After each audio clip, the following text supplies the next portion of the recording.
acontecer. E se essa correção do capítulo? Esse salmo aí de pecado, você falou aí, estava falando sobre o nome do pecado, coisa assim. Então, na realidade o anticristo tem vários nomes na Bíblia. Tem textos na Bíblia que chamam ele do pecado, do homem iníquo. Então, vários textos na Escritura dão um nome para ele, mas é a mesma pessoa. Fala o nome de pecado porque na sua manifestação, na realidade é assim, a igreja vai ser arrebatada, certo? Depois que a igreja for arrebatada, vai estabelecer 7 anos de tribulação. 7 anos. Só que 3 anos e meio é uma falsa paz, porque esse anticristo que aparecer na Terra, ele vai aparecer num momento em que vai estar um caos na sociedade. A gente está vendo um caos hoje no mundo, sim ou não? Qual é o caos que a gente está vendo hoje? Coronavírus. Não tem amedrontado as pessoas?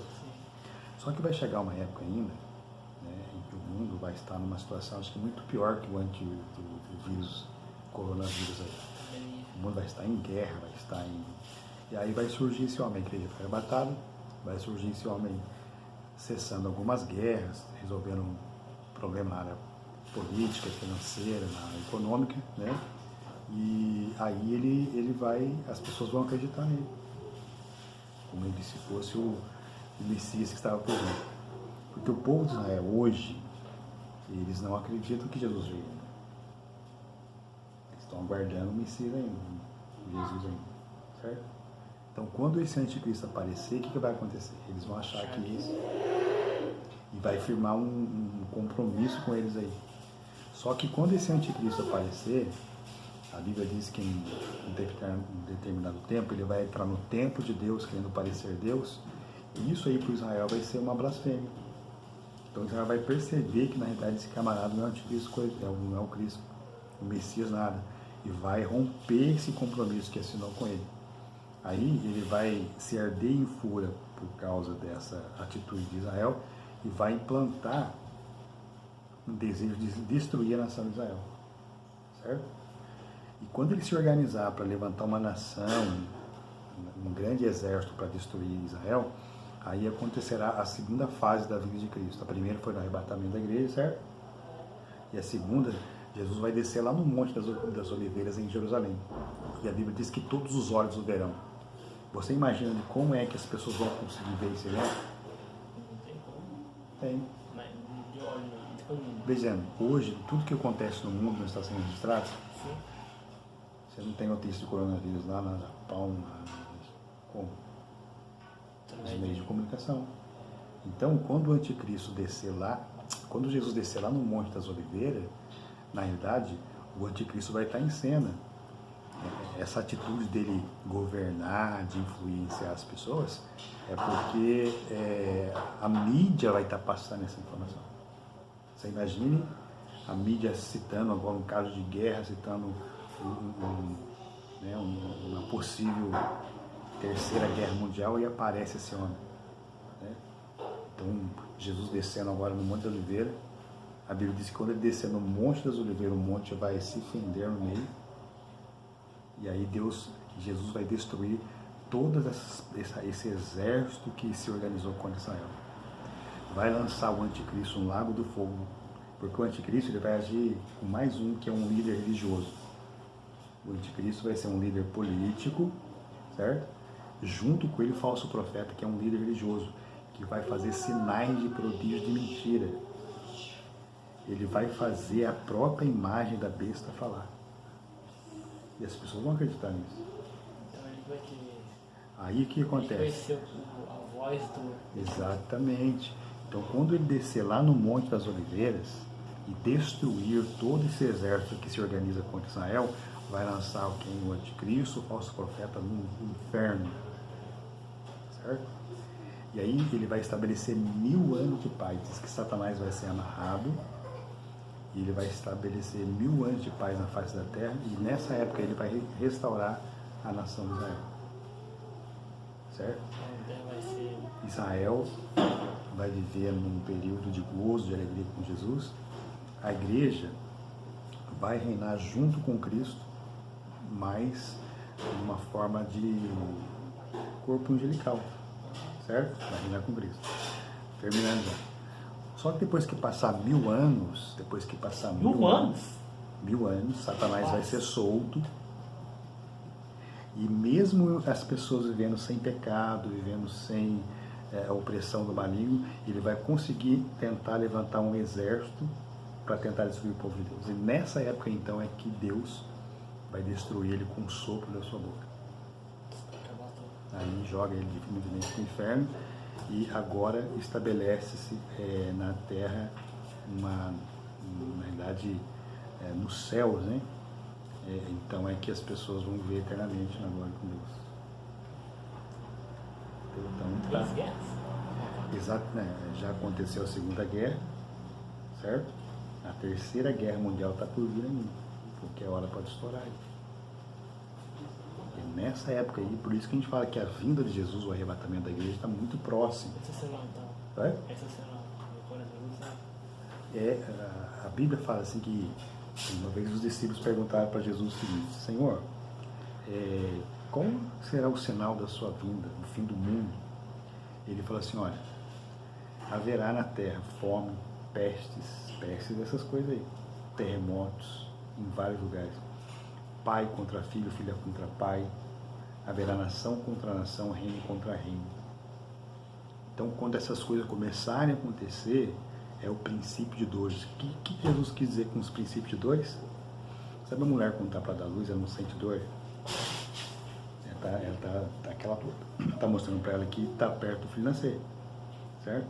Então, quando começar a acontecer esse pestes, terremotos, guerras, Jesus está falando, é o princípio de dores, está próximo à vinda dele.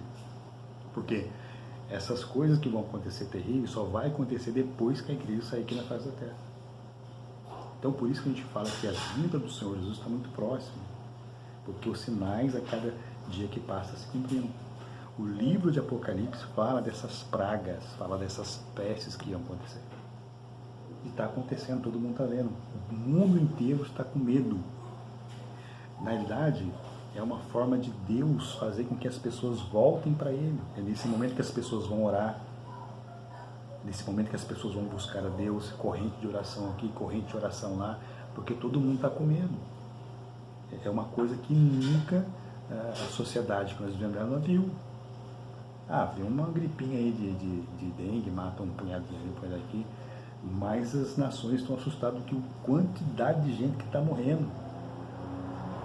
É um vírus que matava em semanas, agora vai diminuindo, parece que ele vai aumentando o poder de matar. Certo?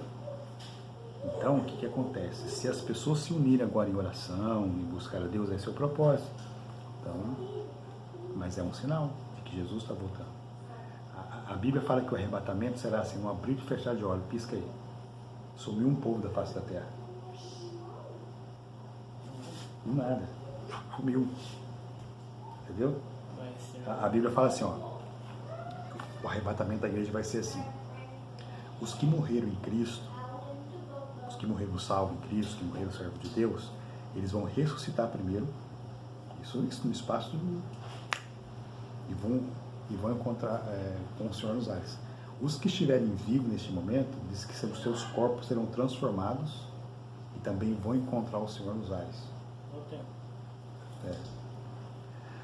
Aí, nesse período é que vai acontecer o período da tribulação. Lá no céu, o que vai estar acontecendo com a igreja que foi arrebatada? Ali diz que haverá a bodas do Cordeiro.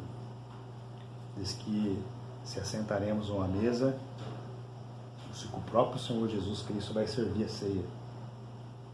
Aí vai ser o julgamento do trono branco, que na realidade o julgamento do trono branco não é para condenação, mas é para receber galardões. Se você foi na terra uma pessoa que serviu a Deus, fez a obra de Deus, no céu você vai ter recompensa para isso. Então cada um vai ser recompensado segundo o seu galardão, segundo aquilo que fez para Deus. Certo? Então haverá esse período. Olha só lá no céu. Primeiro um banquete, com Jesus servindo a ceia. Sentaremos à mesa junto com Abraão, Isaac, Jacó, e o próprio Senhor Jesus Cristo servirá a ceia. Depois nós vamos para um julgamento do trono branco, onde será Estão vivos lá, hein? Ué? Estão vivos lá, hein? Sim, a vida no céu é uma vida eterna. Estão lá andando com Deus. Com Deus, eles estão com Deus aguardando o dia do juízo. Então veja bem, lá no céu vai estar ocorrendo esses eventos, e aqui na terra o bicho está pegando. A pergunta é, será que existe oportunidade de salvação no período da grande tribulação?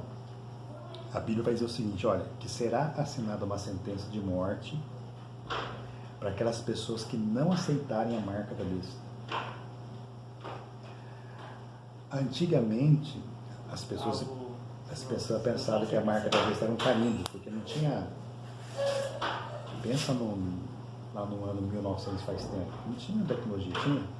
Então, quando se falava em marca da besta, a pessoa acreditava que era um carimbo. E a Bíblia vai dizer que esse sinal da besta, ela pode ser colocada na testa ou na mão direita. Você sabia que lá no Japão, isso aí há muito tempo atrás, no Japão, eles já não usam mais o cartão de ponto. O funcionário, quando vai bater o cartão, ele põe o cartãozinho lá perto. Não. Eles colocam um chip. Direita ou na testa. Então a pessoa, quando passa para ir trabalhar, ele não precisa mais bater o cartão. O que ele faz? A maquininha. Há muito tempo atrás já tinha chegado no Brasil um chip, diz que é tamanho de um grão de arroz. Isso aí para colocar no ser humano. Você não vai precisar andar mais com RG, você não vai precisar andar mais com carteira de identidade, não é isso? Você vai em qualquer lugar, dá o seu documento aí. Dá isso, tudo aqui, ó. Então, quem é você, onde você mora? Sim ou não?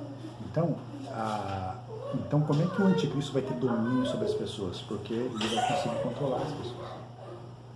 Eu vou fugir, não pode, porque hoje você sabe que uma pessoa pode ser rastreada por sua fé. A pessoa só vai aceitar, a pessoa só vai ter uma condição de salvação nessa época se ela morrer pelo nome de Cristo. Se hoje, sem perseguição, se hoje, sem morte, a pessoa rejeita Cristo, imagine naquele momento. E a Bíblia diz que nesse momento uns traiçoeir um outro, porque é o seguinte, dentro da família mesmo, um vai trair o outro porque, digamos assim, o anticristo vai se levantar contra tudo que se chama Deus. Quando sair esse povo da face da terra, vai acontecer um caos do céu, você concorda comigo? Pensa lá no piloto de avião que está dirigindo o avião lá, pode o avião? O camarada está dirigindo lá na Dutra, lá, ele é arrebatado, o que você acha que vai acontecer? Pensa o tanto de crianças inocentes que vai sumir nessa época. Quantas mães e pais vão ficar chorando pelos seus filhos? E sabe o que o anticristo vai falar? Sabe quem é o culpado disso aí? Os cristãos. Então, nessa época, quem conhece a Deus, falou assim, pô, fiquei. Então, pensa na revolta da sociedade do anticristo jogando a cabeça, o culpado disso é os cristãos. Então, eles vão querer destruir, cara. Então, se você é uma pessoa que não aceita a marca do anticristo, por quê? Porque você é um cristão, que conhece a palavra dele não ficou, certo? Então, não vou aceitar. Então, se você não vai aceitar, porque você é um cristão, certo? Então, pensa na perseguição agora que vai vir contra a sua vida. Antigamente, se pensava numa morte de guilhotina. Sabe o que é guilhotina? No Império Romano, na época que a igreja ela se une com o Estado, você sabe qual era a forma que os imperadores romanos faziam para o cristão negar a sua fé? Eles criavam várias formas de tortura possíveis para a pessoa desistir. Eu li um livro chamado Torturado por Cristo. Na capa da revista tinha um homem assim, com a cabeça, um rapaz na mão. Assim. A história conta várias barbaridades que você nem imagina. Conta a história de um homem que era cristão, toda a sua família era, então pegaram o filho dele, novinho, e começaram a cortar os dedos do filho dele. E aí, você vai negar a fé em Cristo ou não? É difícil cabeça o que você ama. Aí que acontece, a história conta que quando o pai, não aguentando mais de ver aquela cena, sabe o que ele faz? A hora que ele vai tomar para negar o nome de Cristo, o filho dele diz, pai, não faça tal, faça isso. Porque o que está esperando para nós do céu é muito mais que isso aqui. pai dele tem força de ver o filho sendo cortado em pedacinho. Até morrer. Até morrer. A Bíblia vai falar na história da igreja uma mulher chamada Perpétua, que se converteu ao Evangelho. E ela estava grávida. E a Bíblia vai nos dizer, a Bíblia não, a história, né, conta que essa mulher também, o pai dela foi lá implorar para os filhos, pensa no seu filho, pensa na sua família. Falou, não posso. Agora eu sou uma cristã verdadeira. Então, o Império Romano, só para você, eu estou falando aqui de como poderá ser nessa época a forma que as pessoas que não aceitaram a marca da besta vão ser torturadas. Porque já houve um período na história em que os cristãos foram torturados. Só para você ter uma ideia, você já ouviu falar? Os cristãos, naquela época também do Império Romano, sabia que eles eram colocados nas arenas para ser comidos por leões, por cachorro bravo, para ser chifrado por touro bravo. Certo? Sabe como o Nero fazia? O rei, o imperador da época, ele mandava amarrar os cristãos na cerca, colocava líquido inflamável nele e colocava fogo. Sabe para quê? Para iluminar a rua à noite.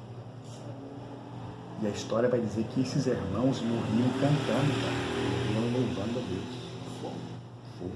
Eles estavam cheios do Espírito Santo. Mas eles não negavam a fé em Jesus Cristo.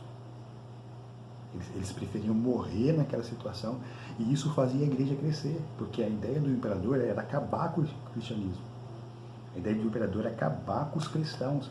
Mas quando as pessoas viam, pô, quem que morre por um Deus assim, cara? Quem que morre queimado cantando? Isso chamava a atenção. Quanto mais eles tentavam barrar a igreja, mais a igreja crescia. Porque isso aí chamava a atenção das pessoas. Tem até um relato de um soldado, só para você ter uma ideia, um soldado romano. Então, alguns soldados romanos se converteram ao Evangelho, certo? E o imperador descobriu. Então, eles começaram a torturar esses. E Roma, lá na Europa, faz muito frio lá, sabe disso, né? Abaixo de zero. Então, o que eles faziam? Eles jogavam os cristãos, esses soldados lá na água gelada. A hora que eles estavam quase morrendo de frio, de hipotermia, eles tiravam os soldados da água e colocavam para aquecer no fogo. Quando eles estavam bem aquecidos pelo fogo, jogava na água fria. Aí um deles lá não aguentou, saiu fora, abandonou. Diz que o soldado romano pulou no lugar, pegou as vestes dele romanas lá, porque ele ficou comovido, né? Como é que aquelas pessoas aguentavam tudo isso por um Deus? Então, isso fazia com as pessoas acreditassem em Deus, enfim, era assim. Agora, isso eu estou falando de algo que já aconteceu no passado.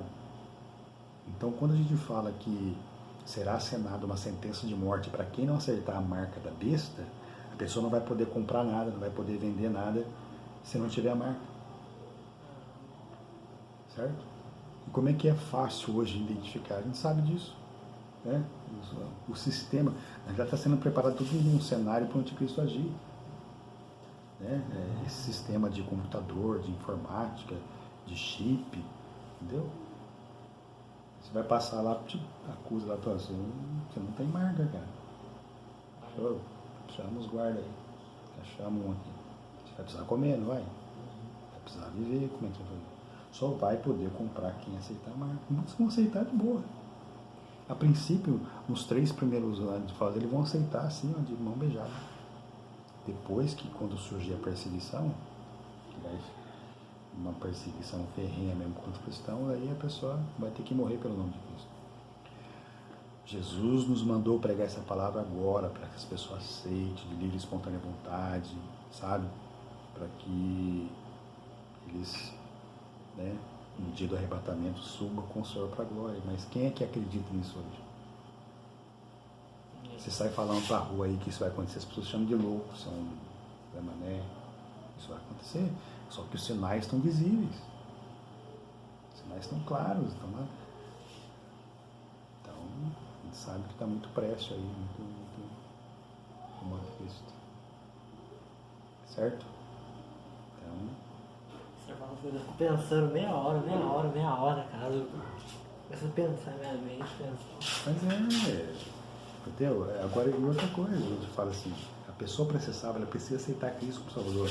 Então não adianta ser filho de crente, ser filho de pastor, né, a mãe, não sei o que, não adianta.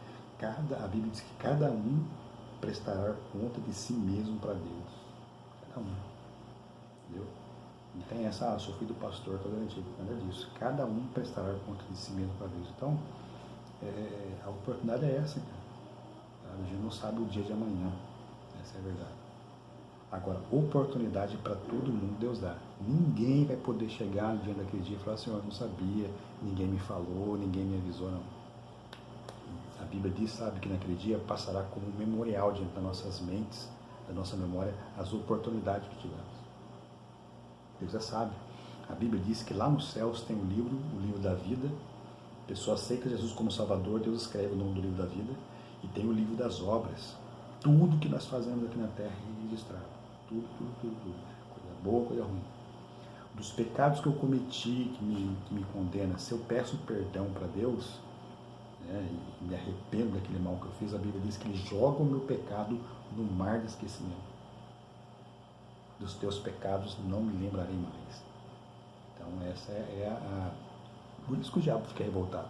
Ele prepara uma cilada para o cara pecar, para o cara fazer, e aí o cara se arrepende, aceita Jesus. A Bíblia diz que dos pecados daquela pessoa Deus não se lembra mais, joga no mar de esquecimento. Ele fica furioso, né? Porque ele quer que a pessoa se dane, né? Seja condenado, que vá para o inferno junto com ele. Por que ele faz isso? Porque ele sabe que o tempo dele está chegando. O diabo está onde agora? Está no inferno. Está aqui, ouvindo a conversa, certo? Então só que ele sabe que o tempo dele está chegando. O tempo dele está chegando. O que ele quer? Ele quer ganhar o máximo de pessoas possível. Você sabe quem é o diabo? Sabe quem é ele? Sabe quem era ele antes de ser diabo? Era um anjo. Um anjo. Ele era um querubim ungido, certo? A Bíblia diz que ele comandava, né, o exército de Deus de adoração, ele comandava adoração no céu, e ele se exaltou por causa da sua formosura, deixou o orgulho entrar no coração dele, e ele quis ser semelhante a Deus. E quando ele quis ser semelhante a Deus, a Bíblia diz que Jesus lançou ele, tirou ele do céu, só que com ele conseguiu arrastar a terça parte dos anjos do céu. E são os demônios que operam junto com ele hoje. Então, da mesma forma que ele sabe... Oi? Exatamente. Estão aí, passando atrocidade, causando, trazendo vírus, doença, enfermidade, pecado. Então, ele sabe que vai para o inferno, você acha que ele quer ir sozinho? Ele não quer ir já com essa turminha que ele arrastou. Ele quer levar o máximo de pessoas possível. E outra coisa, sabe por que Deus criou o ser humano na face da terra? Porque Deus queria que houvesse alguém na terra que adorasse o seu nome. Satanás cuidava do que no céu? Adoração. Deus colocou o homem aqui na terra para quê? Para adorar o nome dele. Então, a maior inveja do diabo hoje é da nossa vida ser humano. Porque parece que aqui na terra nós somos colocados no lugar dele. Lá ele era o adorador. Aqui na terra nós somos um adorador. E ele se levanta contra todo ser humano. Por isso que ele induz o ser humano a pecar, induz o ser humano ao erro, porque ele quer que Deus se ire com essa pessoa, certo? E Deus destrua essa pessoa porque caiu no pecado. Aí a pessoa aceita Cristo como Salvador, pede perdão dos pecados, Deus perdoa, ele fica revoltado. Então essa é a realidade dele. Mateuzinho, por aí o negócio. E sabe que Deus ele é tão bom, cara, que ele prepara a oportunidade pra gente, sabia? Uma vez uma moça me perguntou no serviço assim, moça, acho que rapaz, como é que eu sei que Deus está me chamando? Como é que eu sei? Como é que eu ouço a voz de Deus? Como é que eu sei que é a hora que Ele está me chamando? Eu falei assim, das vezes que eu já tenho oportunidade aqui, alguém já falou tanto de Deus para você quanto tem falado? Eu sabe que não, cara, é a primeira vez que eu me chamo a atenção, você fala de um jeito aí que é legal, desperta. Então entenda que essa é uma maneira que Deus está te dando, que Deus está te chamando. Porque você tem quantos anos? Tenho 25 anos. Então, dentro de 25 anos, alguém, né, você já parou para ouvir alguém que você está me parando para ouvir agora? Eu falei, não, então, você não é um sinal que Deus está te chamando? Eu falei, Deus prepara a oportunidade, meu amigo. Agora entenda se você quiser. Aí eu falei assim, cara, eu de inferno acho que não existe, não. Eu Não? Conhece fogão industrial, né? Esse fogão que você acende, pega o fósforo ali, não vou lá acender. Põe no último. Põe o dedo, ele fica 1 minuto ali com o dedo na mão. Você tá louco, rapaz? Tá louco isso? A Bíblia diz que o inferno é um lago de fogo e enxofre, cara. Ali haverá pranto, choro e ranger de dentes. Se você aguentar ficar 1 minuto ali, você faltece. Baixava a cabeça, inferno. Porque ele não queria abandonar a vida que ele vivia, a vida de pecado. A vida de pecado é gostosa, prazerosa. A vida de pecado é gostoso, né? Mas é algo que entristece o Espírito Santo de Deus, velho. Então o diabo sabe que como levar o homem para o pecado. É os prazeres do mundo, e a vida com a mulherada aí, sexo, para alguns droga, outros bebedeira. Ele está naquele auge do camarada, ele acha que é o bambambam da situação. Mas eu vejo Satanás olhando para aquela pessoa, caindo na gargalhada, né? Do outro lado, o olhar triste de Deus querendo resgatar o coração daquela pessoa. Isso é uma cena verdadeira, né? A Bíblia diz que Deus não tem prazer na morte de ninguém, cara, e quer que todos venham ao arrependimento. Então foi para isso que Deus estabeleceu a igreja. Primeiro na vida de Israel, escolheu Israel para que pregasse para as nações, para que levasse o evangelho para as pessoas. Israel não quis fazer isso, certo? Porque eles acharam um peixinho no aquário de Deus. Então salvo, beleza, se dane os outros. O que Deus faz? Deus rejeita ele, corta eles e coloca nós, os ímpios, os gentios, né, no lugar dele. Hoje a igreja fazendo esse papel que era para eles fazer. Era para um judeu estar sentado hoje aqui falando Mateus como Salvador, né? Mas eles não rejeitaram isso aí. Então tem um tempo da plenitude. Sabe por que Jesus não veio ainda? Porque existe um tempo determinado dos gentios que vão ser salvos por Deus, certo? E a hora que completar essa plenitude dos gentios, fechará a porta da graça, a igreja será arrebatada. Então, por isso que Jesus falou assim, olha, que o evangelho seja pregado em todos os povos, tribos, línguas e nações. Certo? Quando chegar lá, que completar, Deus vai agora, vai buscar a minha igreja. Então é assim que funciona. Então acho que Subiu. Corpo transformado. Cara, a gente não tem noção de como é a glória no céu. A pessoa fala, meu Deus do céu, cara. A Bíblia fala de gozo, de prazer, que é algo assim. A gente não vai estar mais nesse corpo. O nosso corpo é pecaminoso, cara. Nós, o ser humano, quando nasce, ele já nasce com a tendência de inclinar para o pecado. Quem que ensina uma criança a mentir? Ninguém. Quem que ensina uma criança a brigar? Ninguém. Já está dentro dela. Você vê, uma criança está brincando, se alguém pega o brinquedinho dela, que ela fala, vai para cima. Quem que ensina a fazer isso? Não, é a natureza pecaminosa que está dentro dela.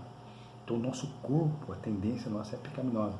Mas quando a gente deixar esse corpo, que é pecaminoso, esse corpo voltar ao pó, e a gente viver um corpo transformado, glorioso, o corpo de Cristo glorificado, cara, você não tem noção do que é, mano. É uma glória que não tem comparação com os prazeres aqui deste mundo. É uma vida eterna, vida maravilhosa. Então, esse é o propósito da nossa vida. E depois da eterna? Depois da eterna. A vida eterna é algo que não tem fim. O homem, Mateus, foi criado por Deus para viver na terra. Quando Deus criou o homem lá no jardim do Éden, foi para o homem viver eternamente. O homem já foi criado, por isso que o homem naquela época vivia 900 e poucos anos, né, 800 e poucos anos. Por quê? O homem não acha que foi criado para viver eternamente. Só que entrou o pecado. Satanás conseguiu lá no jardim do Éden, né, fazer com que Adão e Eva desobedecessem a voz de Deus, e aí entrou o pecado, entrou a morte. Mas a princípio o homem era para viver eterno. Mas Jesus veio para resgatar essa eternidade que foi perdida ali no jardim do Éden. Ele veio trazer de novo. Então o primeiro Adão trouxe o pecado, o segundo Adão, que é Jesus Cristo, trouxe o que é a vida eterna. Certo? Um dia nós vamos gozar a eternidade, um corpo transformado, e Jesus vai cumprir o propósito pelo qual criou o homem. Ele é fiel para isso. Certo? Então, vai lá com a minha sua sopa lá que eu vou terminar meu estudo.